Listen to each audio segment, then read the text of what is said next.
I made a lot of mistakes in the early days of my prolapse, and I want to tell you what they were so you don't make them too. Hello, my name is June Melia. I'm a certified personal trainer, and I started having signs of pelvic floor weakness after my first son was born 16 years ago. But my real prolapse kicked in about 2 years ago.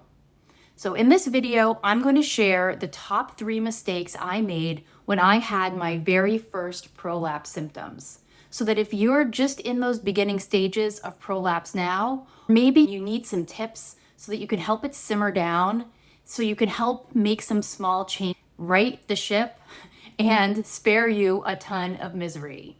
So I'm curious, what are your signs, your symptoms of having pelvic issues? I would love to know. Please post them in the comments below. So my first mistake was being too aggressive, running too soon after having a baby. At the 6-week mark, my doctor gave me the all clear to exercise and I went for it. I pretty much tied on my running shoes that day and I went out for a 2-mile run. I was just itching to get out there, get back in shape, and I cringe thinking about it, my poor pelvic floor. 9 months of pregnancy and then childbirth is so much for our bodies to just bounce back from. What I should have done was a few weeks of extra fast walking and then maybe introduce some easier 15-second running intervals into that long walk and taken it from there. Our pelvic ligaments are still so flexible after having a baby, and our pelvic floor muscles are still healing. Even though I worked out during my pregnancy, working up to running while strengthening my pelvic floor could have been a smarter plan. But I was in a huge rush to get back in shape, and we all know there can be a lot of pressure for women to kind of just like snap back after having a baby. So taking time after pregnancy is really important, even after getting that green light from your doctor. Mistake number 2 was doing the wrong type of core work after childbirth.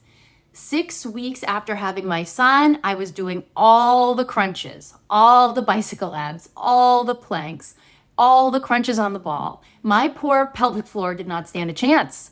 So much flexion, which caused more damage to my abs and my pelvic floor. So if I had to do it all again, I would have spent 6 weeks working on proper diaphragmatic breathing, pelvic tilts, dead bugs, gentle bridging, all to build up that foundation before adding any flexion into the mix. Mistake number 3 was ignoring the most obvious signs that I needed more time to heal, such as leaking when sneezing, or coughing, or exercising.